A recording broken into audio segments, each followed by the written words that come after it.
Eu sei que está pequeno ali, eu tentei fazer o maior possível. O problema é que, só para as pessoas entenderem, eu faço a apresentação no meu computador, que é PC e aqui da igreja é Macintosh, às vezes as coisas não saem exatamente como eu preparo, mas a lascívia erótica, ela nunca está completamente satisfeita.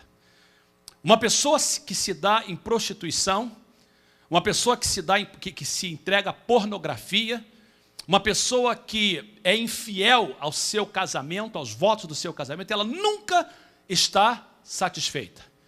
Gera segredos, atividades secretas, coisa que ninguém pode saber, se torna numa preocupação egocêntrica, a pessoa é o alvo de tudo, sentimentos de alienação, auto-menosprezo podem acompanhar.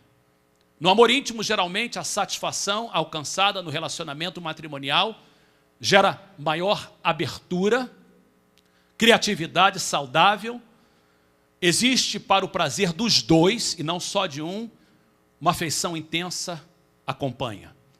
Na lascívia erótica é construída sobre fantasias. Você vê uma pessoa que está entregue à pornografia, por exemplo, ou esse tipo de vida, é uma vida de fantasia. Ao ser desenvolvido extremos inaturais, impróprios, são comum.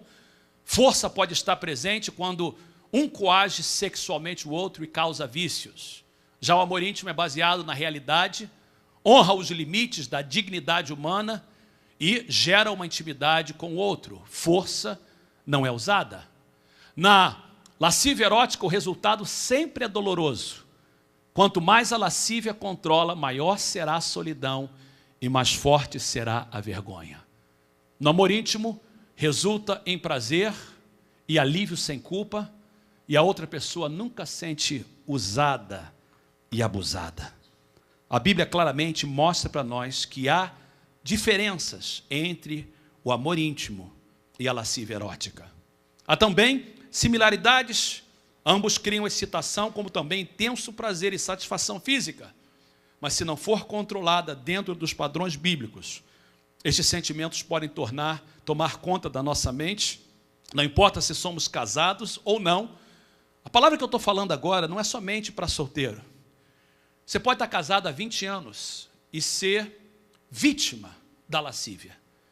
Você pode ser solteiro e ser vítima da lascívia. Não importa se você é homem ou mulher, não importa se você é jovem ou se você já é mais velho. A primeira vez que eu preguei essa mensagem foi em São José, no ano de 2000. Eu gravei essa mensagem, ela foi colocada num CD, e esse CD correu por várias partes do Brasil. Eu tenho testemunhos de homens, de mulheres, de pastores, de pessoas que eu nunca conheci, que ouviram essa mensagem e conseguiram libertação através do poder da palavra de Deus. E quando Deus nos dirigiu a pregar essa mensagem novamente, depois de 8 anos, é porque eu sei que nós precisamos de encarar a nossa fraqueza.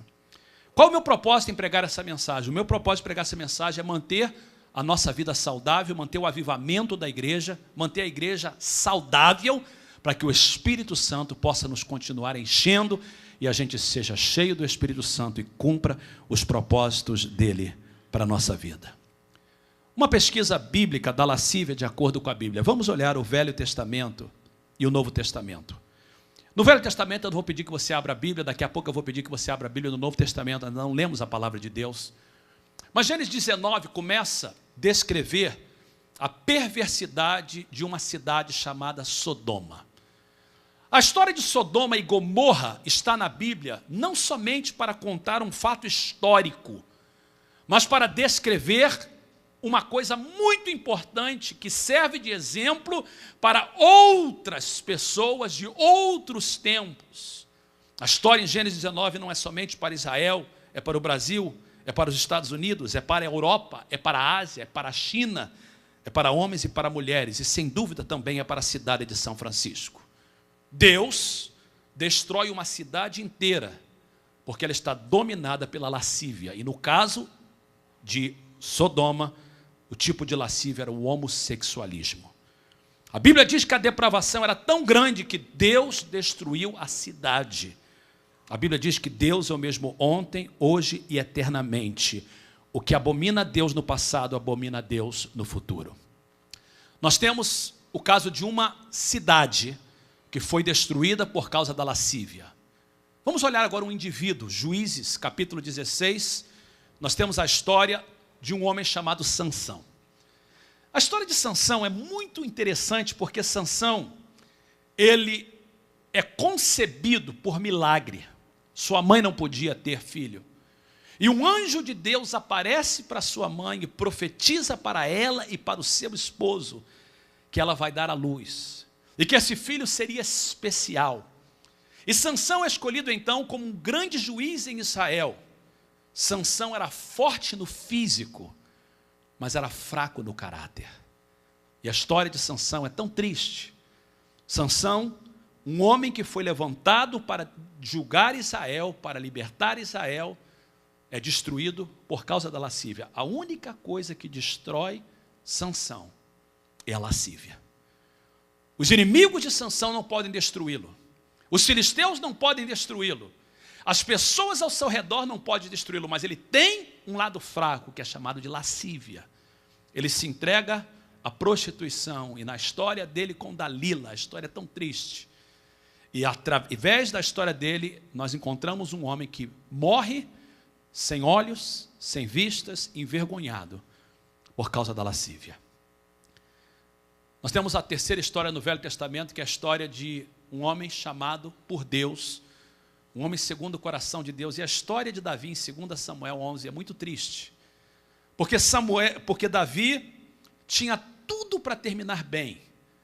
Davi é um homem segundo o coração de Deus, e um dia a Bíblia diz, e eu ministrava isso semana passada aos homens, eu ministrava para homens ali da Igreja Batista Brasileira em Los Angeles, e eram 17 homens, e eu ministrei para eles como manter-nos puro, como manter a integridade sexual. E a gente olhou essa passagem de Davi, que um dia, quando os reis de Israel saíam para a guerra, ele fica em casa, e ele vê uma mulher tomando banho, e aquela mulher está ali com uma razão, ela toma banho de janela aberta com uma razão, ela quer ser vista pelo rei, tão bom é um quanto o outro, mas a história é muito triste. Davi comete um adultério, Davi comete um homicídio, e a Bíblia diz que, no final do capítulo 11, assim, tudo que Davi fez desagradou ao Senhor. E por causa da lascívia, Deus perdoa Davi? Claro que perdoa. Davi perde o reinado? Não, não perde o reinado. Mas Davi perde alegria, propósito de Deus. Nunca mais ele é o mesmo. Embora Deus o perdoa, o preço que a lascívia traz na sua vida é muito grande. Vamos para o Novo Testamento e eu quero que você abra a sua Bíblia. Algumas passagens que eu gostaria que a gente olhasse. Se você quiser abrir, é bem-vindo. Se não quiser abrir, tudo bem. Você pode ser desobediente se você quiser. Mas quem quiser ser obediente, abra a sua Bíblia, a não ser que você não tenha a Bíblia. Romanos capítulo 1.